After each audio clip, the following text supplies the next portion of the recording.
Sejam bem-vindos a mais um Global Summit Videocast, um evento prévio ao Global Summit Telemedicine Digital Health, que é o evento organizado pela Seção Paulista de Medicina, nesse ano em sua 5ª edição. O Global Summit Videocast procura trazer personalidades profissionais que tenham experiência dentro da saúde digital, entrevistas que procuram trazer informações, conhecimentos e visões, para que você e todos nós possamos saber um pouco mais sobre esse mundo da saúde digital, principalmente no Brasil, mas também no mundo inteiro. Este ano, o Global Summit irá ocorrer de 20 a 22 de novembro, no Centro de Convenções Frei Caneca, em São Paulo. Estão todos convidados a participarem deste que é o evento mais relevante da saúde digital em nossa região. A advogada Renata Rosbach, que é sócia do escritório de advocacia Machado Meyer. Renata é uma pessoa que tem uma larga experiência dentro dessa área de saúde digital e saúde como um todo. E eu gostaria, Renata, que você pudesse falar um pouco mais sobre sua experiência profissional para quem está nos assistindo hoje. Então, como você disse, eu sou advogada, eu trabalho assessorando clientes do setor de life sciences, de saúde e de saúde digital, de uma forma geral, em aspectos contratuais e aspectos regulatórios, né?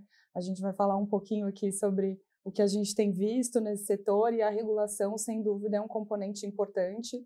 O setor de saúde, querendo ou não, é um setor super regulado. Então, eu tenho trabalhado de uma forma muito próxima com clientes que estão começando, com startups, ou com clientes que já são líderes, né, no seu setor, na sua atividade, nessa atualização, nesse processo de transformação digital para uma saúde mais tecnológica. Então, é isso. Um prazer estar aqui com você. Bacana, muito bom. Nos últimos anos no Brasil, nós temos um crescimento muito grande da saúde digital, incluindo aí a telemedicina, a telesaúde e as startups, né, aquelas empresas que estão se iniciando dentro da área de saúde, também têm mostrado um crescimento muito grande. Sim. É importante que a gente estabeleça alguns conceitos claros, né, para que a gente possa entender o que a gente está conversando. Você poderia colocar para nós qual é a diferença entre medtechs, healthtechs e biotechs? Essa é uma ótima pergunta, e eu acho que a gente está evoluindo tanto, né, e tão rapidamente enquanto setor, enquanto ecossistema de saúde digital, que essa pergunta ela começa a fazer mais sentido, né, hoje em dia.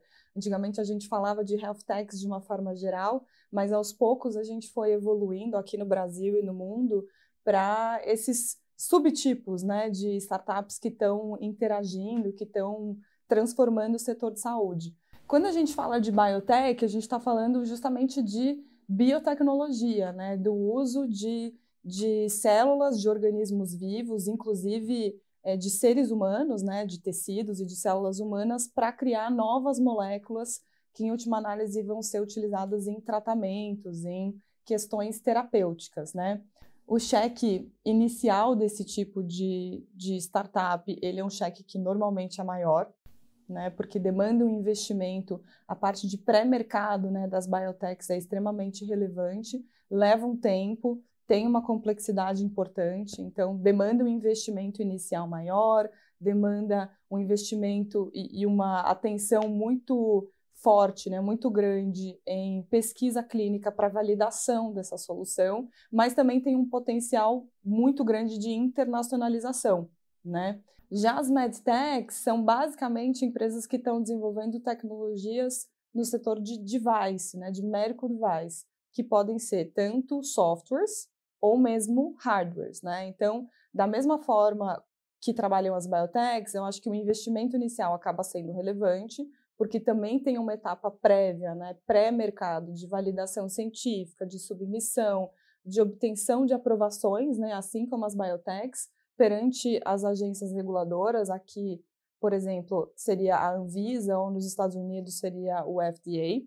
Então, os cheques iniciais também são relevantes e eventualmente, a escalabilidade desses negócios demora um pouco mais do que em relação a outras soluções, mas também tem um super potencial de internacionalização, porque a gente tem visto cada vez mais, do ponto de vista de regulação, uma convergência entre as agências reguladoras para passarem a regular esse tipo de produto de uma forma muito semelhante, guardadas, claro, as peculiaridades, as competências, os requisitos legais de cada país. Então, também tem um tempo até chegar no mercado, né? O go-to-market pode acabar sendo mais demorado do que, eventualmente, outras soluções, mas também tem os seus benefícios, também tem um potencial de escalabilidade e internacionalização bem grande. Já as health techs é um pouco do que a gente tem visto mais em ebulição aqui no Brasil. São soluções tecnológicas que são voltadas ou à infraestrutura em saúde, seja infraestrutura tecnológica, de gestão dos pacientes, de gestão de contas hospitalares, ou mesmo no âmbito assistencial, né? Então, tecnologias que auxiliam diretamente ali a prevenção, o diagnóstico, o tratamento, a reabilitação de pacientes. Claro que o mundo de health techs, né, o universo de health techs, ele comporta, como eu disse, várias coisas. Então, pode ser que a gente tenha mais ou menos regulação aqui no caso a caso, mas, de uma forma geral, demandam cheques menores se a gente comparar com medtechs e biotechs, que tem todo esse pré-mercado, necessidade de aprovações e desenvolvimento de R&D, que são bastante relevantes. Então, cada um tem as suas peculiaridades. No fim do dia, todas têm um papel muito importante para a evolução do nosso ecossistema, para a melhoria da saúde das pessoas, e daí cabe a cada empreendedor e empreendedora decidir qual caminho vai seguir, né? Excelente, muito bom a gente poder entender essas diferenças, né? Porque às vezes na linguagem comum a gente põe tudo no mesmo saco, mas existem características como essas que você pontuou que nos ajudam a entender melhor cada nicho específico, cada característica específica. Você está falando da questão do cheque, né? Do investimento, né? Nos últimos anos houveram investimentos importantes, né? Não só mundo afora, mas também no Brasil, mas recentemente esses investimentos começaram a minguar, né? Parece que os investidores estão sendo mais cautelosos, né, com relação a colocar o seu recurso financeiro dentro das startups da área de saúde como um todo. Como é que você se enxerga esse mercado? Como é que você enxerga esse caminho dos investimentos atualmente e daí no próximo ano, nos próximos 12 meses? E também, o que os investidores esperam? O que eles realmente querem apostar? Sim. Eu acho que a gente está hoje, em 2023, no momento de ajuste, né? No momento de correção, porque olhando para os últimos 2 anos, principalmente ali 2020, 2021, absolutamente todos os planetas se alinharam para impulsionar o investimento em saúde digital, né? A gente teve a pandemia, que trouxe uma preocupação, trouxe uma relevância muito grande para o setor de saúde. E a gente teve condições econômico-financeiras, né, tanto no Brasil quanto no mundo, um volume de liquidez que é imprecedente, né? A gente não tinha visto isso nos últimos anos, o que permitiu com que os investidores tivessem menos diligência, digamos assim, e dessem mais oportunidade para os empreendedores e empreendedoras captarem recurso financeiro. Agora, a gente de fato teve essa baixa, que na minha visão não é um retrocesso, não é resultado de falhas do setor, e sim um momento de correção para a gente acomodar o investimento no cenário econômico que a gente tem hoje, tanto no Brasil quanto no mundo, né? Então, o que eu acho que os investidores estão procurando são teses de investimento que estejam alinhadas com os novos hábitos dos pacientes no pós-pandemia. Então, telemedicina eu acho que é super importante, iniciativas point of care, né, que cheguem ao paciente aonde ele estiver, seja na casa dele, em outros lugares, e não necessariamente naquela infraestrutura hospitalar que a gente conhece, serão ótimas teses. Então, quanto menos cash burn também essas empresas tiverem, acho que isso vai ser visto com bons olhos pelos investidores.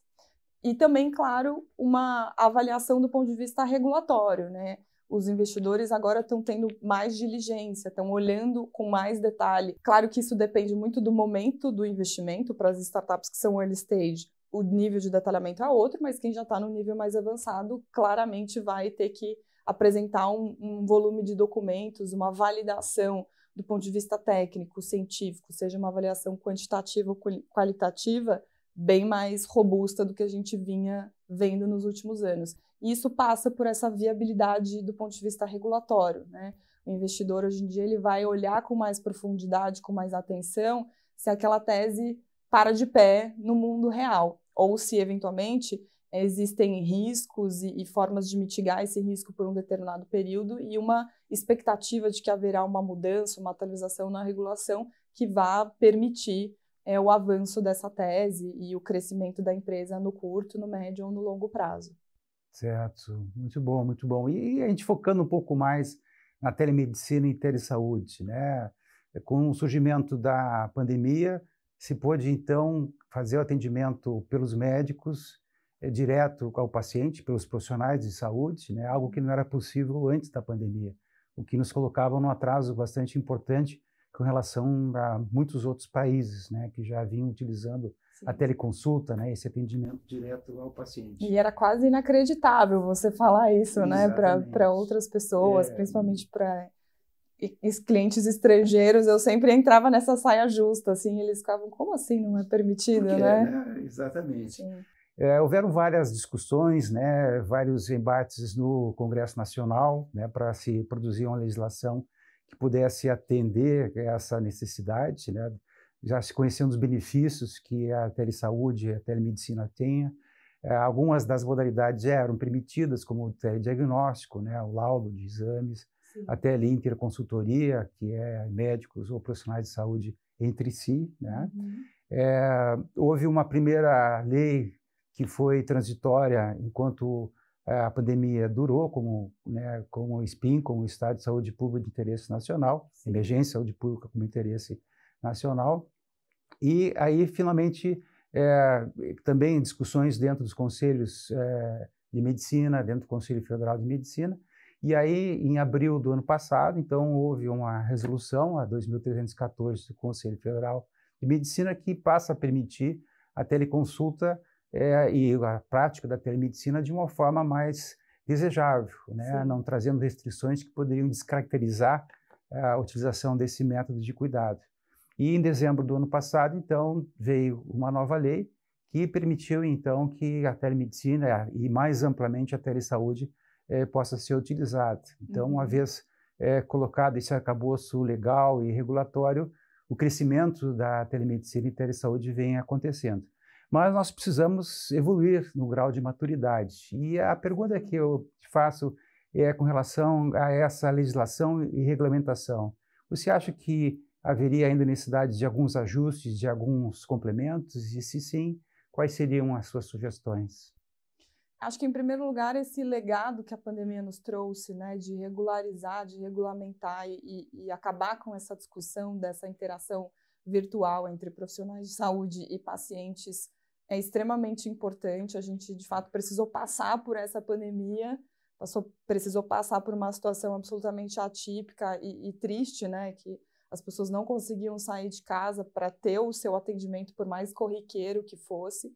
Então, sem dúvida, é um marco muito importante do ponto de vista regulatório para a evolução do nosso ecossistema enquanto saúde digital, porque tudo começa nesse momento, né? Tudo começa nessa interação entre paciente e profissional de saúde para entender qual é o curso, qual é o caminho que precisa ser seguido. É um caminho de prevenção, de diagnóstico, de tratamento. Então, acho que isso, sem dúvida, foi muito importante. Não acho que, do ponto de vista prático, a gente precise de ajustes, porque essas regulações elas ficaram amplas, principiológicas e, ao mesmo tempo, objetivas. Então, dá segurança jurídica para o empreendedor, para a empreendedora, para a empresa, para os hospitais e clínicas entenderem que esse tipo de interação é absolutamente legal e regular. Claro que, respeitados os requisitos específicos em termos de segurança da informação, de confidencialidade, sigilo, entender quais são os limites dessas interações virtuais para determinados diagnósticos, para determinadas doenças. Isso é algo que a gente vai descobrir e evoluir ao longo do tempo. Mas eu acho que a gente, sem dúvida, precisa atualizar outras regulações que estão intimamente ligadas com a regulação de telesaúde, né? Então, eu sempre costumo dizer que a gente tem ondas do ponto de vista regulatório. A gente começou regularizando essa primeira parte, né, da interação e da jornada do paciente, que é efetivamente a consulta, a interação com os profissionais de saúde, mas existem situações em que o paciente ainda precisa sair de casa e ir até o consultório do médico e buscar uma prescrição, porque alguns tipos de prescrição ainda não podem ser feitos de uma forma virtual. Então, esse, para mim, é um exemplo de uma regulação urgente que precisa ser atualizada para que a gente possa ter segurança jurídica, tanto do ponto de vista dos profissionais, quanto do ponto de vista de dispensação pelas farmácias e para as drogarias, de que todos os tipos, né, de prescrição e de medicamentos podem ser feitos, né, podem ser prescritos via eletrônica. Então, essa regulação é uma regulação complexa, são regulações super antigas da Anvisa, né, que estabelecem o sistema de vigilância sanitária, tem complexidades práticas, né, do ponto de vista de gestão dessas notificações de receita e das próprias receitas em si, que é feito pelas vigilâncias sanitárias locais.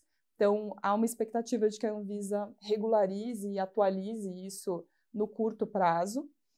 E depois disso, a gente tem toda a etapa de point of care, né? Então, o diagnóstico que pode ser feito em casa, tratamentos que podem ser feitos em casa e que eventualmente vão demandar a atualização de outras regulações, inclusive a regulação que regulariza esses produtos, né? Principalmente dispositivos médicos.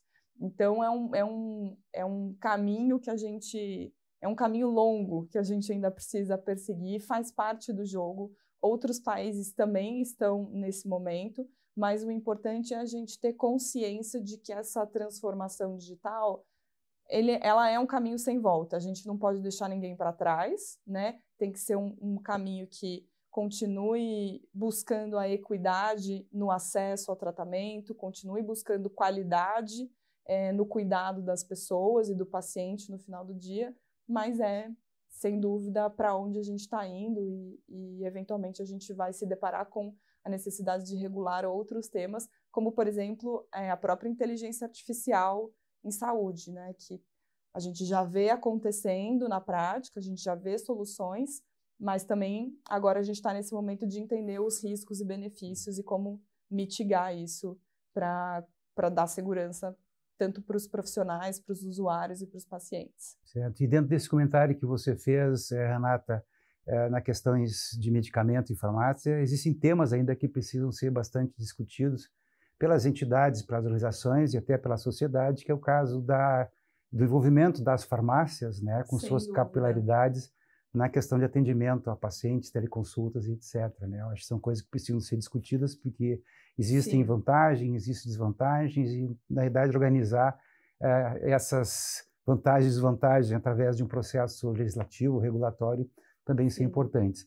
Ainda nesse tema, a LGPD, né, a Lei Geral de Proteção de Dados, dentro da saúde digital, você acha que ela vai ter um impacto na prática? Já existiriam situações, na sua opinião, em que ela poderia já começar a ser aplicada em saúde digital? Sem dúvida, eu acho que é a lei que a gente até um tempo atrás ainda tinha isso, né? Será que essa lei vai pegar ou não vai pegar? Mas sem dúvida é uma lei que vai pegar, porque traz, embora tenha uma dificuldade, né, por parte das empresas de colocarem tudo isso em prática, é uma mudança de comportamento muito grande, tanto por parte das empresas, quanto dos titulares desses dados, as próprias autoridades que vão passar a regular esse tema, mas sem dúvida eu acho que ela não só irá, como deve ser implementada, já vem sendo implementada, né? Essa lei já está em vigor. A gente tem visto por parte da Autoridade Nacional de Proteção de Dados, que foi a autoridade criada para fiscalizar, para regular esse tema aqui no Brasil, um comportamento, eu diria, um pouco mais tímido, né, e um pouco mais educativo nesse primeiro momento. A gente não teve, pelo menos até hoje, até o momento que a gente está falando, um processo administrativo que tenha resultado em penalidades, mas sem dúvida é algo que precisa ser implementado e de uma forma muito geral, sem entrar, obviamente, nos aspectos técnicos. Na minha visão, a Lei Geral de Proteção de Dados, ela conversa muito com a nossa dinâmica de saúde quando a gente fala de sigilo, de confidencialidade, de proteção do paciente, independente de qual profissional vai atendê-lo. Então, eu encontro muitas similaridades e embora a gente tenha algumas regulações complementares pendentes, né, requisitos específicos de segurança de informação, a própria definição de o que é um estudo de saúde pública, tem toda uma discussão sobre quais são os limites do compartilhamento de dados de saúde, porque acabou ficando algo bastante abrangente. É algo que a gente vai descobrir aos poucos, mas se a gente volta ali para o Código de Ética Médica, para a Declaração dos Direitos e Deveres dos Usuários do SUS, tudo conversa muito bem. Assim, eu acho que o setor de saúde, claro que vai ter um trabalho grande e é um trabalho contínuo, mas já está muito mais avançado do que eventualmente outros setores no cuidado e na atenção e implementação desses requisitos que a gente vê tendo que ser aplicados hoje em decorrência da Lei Geral de Proteção de Dados. E reforçando nessa convergência que você comentou, a gente tem dentro do Código de Ética Médica questões que envolvem exatamente essa confidencialidade, a privacidade, né? Que são coisas fundamentais dentro da relação médico-paciente. Não só médico-paciente, né? É um pilar, exatamente. Com certeza. E não só o médico, mas também todos os profissionais da saúde, através de seus conselhos, também buscando esse caminho. E, às vezes, o processo de fiscalização disso é complexo, mas ele é necessário. Com certeza. E dentro dessa evolução que a gente vem conversando aqui com você, da saúde digital no Brasil e no mundo como um todo, né, tem muitas coisas que estão surgindo, né, e, às vezes, a gente comenta que a sociedade ou a inovação ela começa a empurrar para que surjam leis e regulamentações, mas, às vezes, as leis vindo até antes, elas podem ajudar a disciplinar e até estimular, né, os caminhos que existem, como é o caso da interoperabilidade, por exemplo, né, que todos nós entendemos como algo necessário, mas na prática existe uma série de desafios, para não chamar barreiras, né, na sua real implementação. Você poderia comentar o que está vendo como é que está nesse momento na evolução do ponto de vista de legislação regulatório do software as a medical device, né, o software como dispositivos médicos, e também as questões de interoperabilidade ou outras que você entende que sejam interessantes de comentar aqui nesse nosso bate-papo? Acho que são duas evoluções e dois pontos que você tocou que são extremamente importantes e que estão passando justamente por esse processo de atualização, estão ganhando bastante atenção. Quando a gente fala de software médico, né, o software as a medical device, na primeira edição do Global Summit, isso ainda era uma coisa que ficava um pouco no mundo das ideias, né? A Anvisa já reconhecia a necessidade de regular esse tema, ela estava fazendo na época uma análise de impacto regulatório que foi bem extensa, de olhar como que outras agências reguladoras regulavam isso, como que ela podia ter uma convergência regulatória com o que já existia, quais eram as diferenças entre regular um software que funciona como um dispositivo médico e um hardware, que é o que ela estava muito mais acostumada, né, a regular ao longo do tempo. E a gente teve uma atualização relevante no ano passado. Em 2022, a gente teve uma RDC, né, que é uma resolução de diretoria colegiada, o ato normativo que a Anvisa utiliza para regular o tema de softwares médicos. Então, é a primeira regulação específica que foi criada para esse tipo de produto e que estabelece quais são os documentos, quais são as validações que precisam ser demonstradas perante a Anvisa para fins de qualidade, segurança e eficácia desses produtos antes deles serem colocados no mercado. Ela também estabelece algumas obrigações que a gente chama de pós-mercado, né? E aqui eu acho que a gente vai ter um desafio muito grande com softwares médicos, porque olhando para outros países, a gente vê que os desenvolvedores e desenvolvedoras acabam tendo uma preocupação muito grande com arrumar a casa e fazer tudo bonitinho até o momento da regularização, mas no pós-mercado, quando esse produto já está sendo comercializado, a gente vê que eventualmente vai se perdendo esse controle da qualidade dos produtos, porque a gente tem muito mais atualizações do que a gente teria para um produto hardware. A gente tem muitas vulnerabilidades do ponto de vista de cibersegurança. Então, o FDA tem uma estatística bem interessante de que os softwares médicos são os campeões de recall lá nos Estados Unidos. E o recall é quando você identifica ali que tem uma falha na forma com que aquele produto está funcionando no mercado, e eventualmente você tem que tirar, corrigir essa falha para depois permitir que os pacientes, que os usuários voltem a utilizar. Então, foi uma atualização bem relevante que dá segurança jurídica, de novo, para o mercado entender quando que ele se encaixa nessa definição de software e quando que ele não se encaixa. Não são todas as health techs ou todas as med techs que necessariamente vão precisar submeter um processo de regularização e cumprir todos os requisitos que a Anvisa estabelece, então acho que isso é bem importante. E agora a gente está nesse momento de atualizar outras regulações que são incidentais, né, para esse tema. Então, a gente precisa eventualmente avaliar se há necessidade de atualizar as regulações que falam de pesquisa clínica com softwares médicos, né, com dispositivos médicos nessa modalidade de software. A gente precisa entender quais são os requisitos que a Anvisa vai entender que são razoáveis e necessários para um desenvolvedor de software médico, porque hoje em dia ela tem requisitos que são de infraestrutura física, de infraestrutura técnica, que foram pensados originalmente só para o hardware. Então, essa discussão está longe de acabar, a Anvisa reconhece isso, acho que tem feito um trabalho excepcional de adaptação, de transformação para essa nova realidade. Então, acho que isso vem sendo... Então, acho que isso está sendo muito positivo para o setor e é um caminho contínuo, né? Aqui é uma discussão contínua, toda discussão, todo o Web Summit, eu acho que a gente vai ter uma atualização, um aspecto diferente aqui para tocar. E do ponto de vista de interoperabilidade, a gente já tem hoje alguns padrões definidos por parte do Ministério da Saúde sobre como que deve ser feita essa, não só o input dos dados, né, a inclusão dos dados, como também a estruturação dos dados do ponto de vista de data lake, né, do ponto de vista de armazenagem.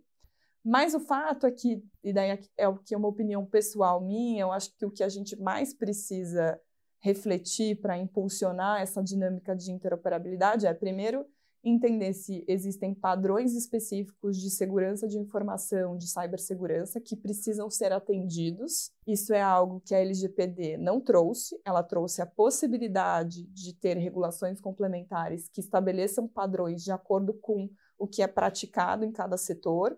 Então, nos Estados Unidos, por exemplo, a gente tem o HIPAA, que justamente, entre outras coisas, estabelece quais são os tipos de certificação de infraestrutura que precisam ser obtidas e mantidas. Acho que isso é extremamente importante, porque quanto mais interoperabilidade a gente tiver, teoricamente, mais vulnerabilidade a gente também pode ter para ataques, para manipulação, para o mau uso desses dados.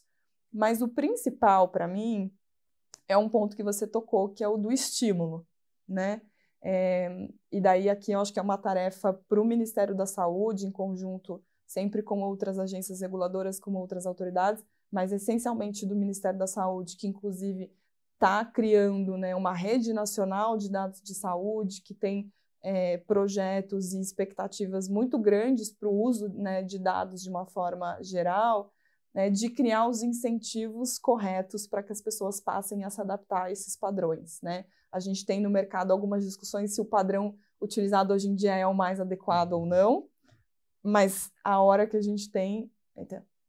Mas agora é a hora de justamente rediscutir isso, se for o caso, atualizar os padrões, mudar o que já foi feito, mas, sobretudo, eu acho que criar os incentivos corretos para que tanto o setor privado quanto o setor público se adaptem a essa nova realidade e permitam, sem a gente nunca esquecer, que isso tem um valor enorme para o setor, para a empresa, para a assistência à saúde, para a política pública, mas tem um valor enorme para o paciente. Se a gente quer que o paciente se engaje, né, ele precisa ter acesso a essas informações. Então, acho que é uma discussão bem urgente e gostaria muito de ver a gente avançando nessa frente aí até a edição do Global Summit no ano que vem. Perfeito. Certamente a gente tem muitas coisas da saúde digital que são desafios, né? São inovações que são trazidas e que precisam ter as suas, não só a sua adoção, mas também a adoção correta, entendendo seus benefícios, suas limitações e como contornar todas essas questões que você trouxe e complementando, né? Possivelmente daqui a algum tempo vai vir para o Brasil uma discussão que hoje já ela vem num processo maior de evolução na Europa, por exemplo, que são as terapêuticas digitais, né?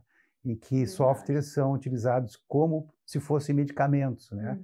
Ou seja, a partir de determinados critérios. Isso começou muito forte na Alemanha, é o país que evoluiu mais e está servindo de exemplo para outros, né? Depois vem a Bélgica, a França, enfim. e que os médicos podem prescrever softwares para ajudar na terapêutica do paciente. Um paciente com diabetes, por exemplo, tem lá um software que ajuda na adesão ao tratamento e etc. Mas... qual foi a sacada deles, né? O incentivo, você poder pegar o reembolso pelo uso desse tipo de terapia, né? Exatamente. Então, na realidade, a seguradora tem que bancar esse custo, né? É um processo que vem evoluindo, né? A adoção ainda pelos médicos é relativa, mas se traz aí um benefício, né, para o paciente que é importante. Então, tem todo um aspecto legal que vai ser no futuro também discutido. Então, a gente vai ter assunto para muito tempo, para muitas coisas, né? Mas indo assim, mais para o final da nossa conversa de hoje, Renata, inteligência artificial, né? É algo que está... é o tema do momento, né? O ChatGPT, com ou sem ChatGPT, etc. E é algo que está na realidade, as pessoas, né? Todas as pessoas que têm algum grau de informação estão sabendo que esse é um negócio que vem, entendendo mais ou menos, né? Mas nós temos aí um desafio grande também nessa área com relação à saúde digital, né? E as questões de legislação e regulatórias. Como isso está nesse momento no país? Como você acha que precisamos evoluir nesse aspecto da inteligência artificial sendo aplicada na área de saúde? Sem dúvida, eu acho que até hoje a gente não teve um país que regulamentou a inteligência artificial. Como você mesmo disse, a União Europeia, de uma forma geral, está muito à frente desse tema, está discutindo esse tema há pelo menos 2 anos, de uma forma mais estruturada. Eles têm obtido ali, dentro da dinâmica deles, né, de aprovação de normas que têm uma aplicabilidade para a União Europeia, uma série de versões para o que provavelmente será a regulação de inteligência artificial na União Europeia, que é o AI Act.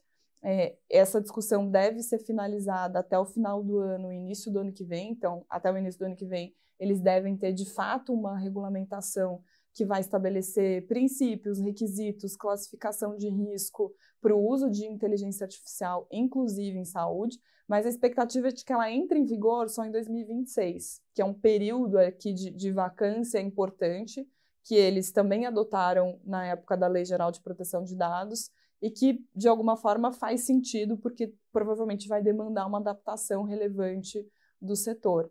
Aqui no Brasil, a gente já tem alguns projetos de lei discutindo esse tema, né? O principal deles, hoje em dia, está no Senado e foi criada uma comissão especial para discutir exaustivamente esse tema. Também não tem prazo para acabar. Se eu tivesse que arriscar aqui, eu não diria que essa é uma discussão que acaba em 2023, provavelmente vai se estender para 2024, porque, de fato, ela é complexa, né? Mas a ideia desse PL é estabelecer bases principiológicas, estabelecer regras do jogo de uma forma geral, e daí aqui, quando a gente está falando de uso de inteligência artificial em saúde, esse tipo de algoritmo, de sistema, provavelmente vai ser considerado de maior risco, e quanto maior for o risco, assim como a gente vê na regulamentação de produtos para a saúde, quanto maior for o risco, maior vai ser o nível de detalhamento em termos de requisitos, maior vai ser o nível de cuidado que o desenvolvedor, a desenvolvedora, o operador vai ter que ter com esse tipo de tecnologia.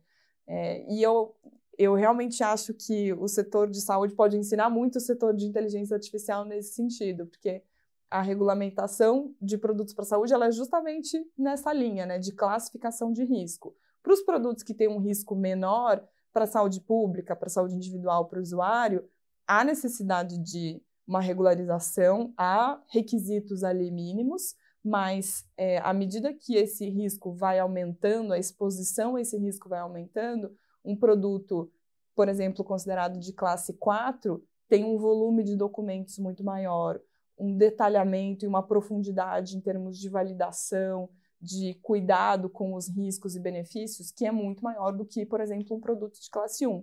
Então, acho que essa é um pouco a dinâmica que vai se concretizar quando a gente fala de inteligência artificial. Pelo menos é assim que a União Europeia tem pensado e é o que está refletido nesse projeto de lei mais recente, né, que vai passar por essa discussão extensa, que ainda tem um longo processo legislativo até, de fato, ser implementada como uma lei. Provavelmente a gente também vai ter um período aí de vacância para adaptação de todos os setores econômicos, Mas para a saúde especificamente, eu acho que a gente também pode esperar regulamentações complementares, seja por parte da Anvisa, quando a gente estiver falando de inteligência artificial no âmbito de softwares médicos, isso é algo que a Anvisa, que outras agências reguladoras já vêm discutindo, seja por parte do Ministério da Saúde, para a utilização dessas tecnologias ainda no setor de saúde, não necessariamente como softwares médicos, mas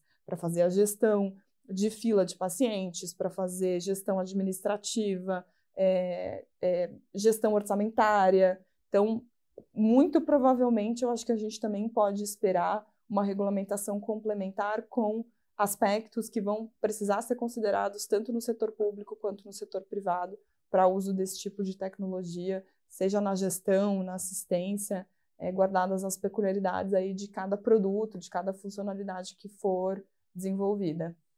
Muito bom, excelente, Renata. Quão vasto e complexo esse assunto de saúde digital, dúvida, né? Muito bacana. Agradeço muito a sua presença, estar aqui com a gente, dividindo todo o seu conhecimento, sua visão e sua experiência do mundo real dentro dessa área. Obrigada. Muito obrigado por estar aqui conosco. E temas como esse vocês vão poder se aprofundar no Global Summit Telemedicine Digital Health, de 20 a 22 de novembro desse ano, no Centro de Convenções Frei Caneca, e também não percam os nossos warm-ups, né, que são atividades presenciais, eventos que antecedem ao evento principal em novembro, e que nós teremos agora em agosto um outro warm-up presencial que será feito na Google com participações de diversos profissionais também com experiência nessa área. Renata, muito obrigado e até a próxima. Prazer. Até a próxima.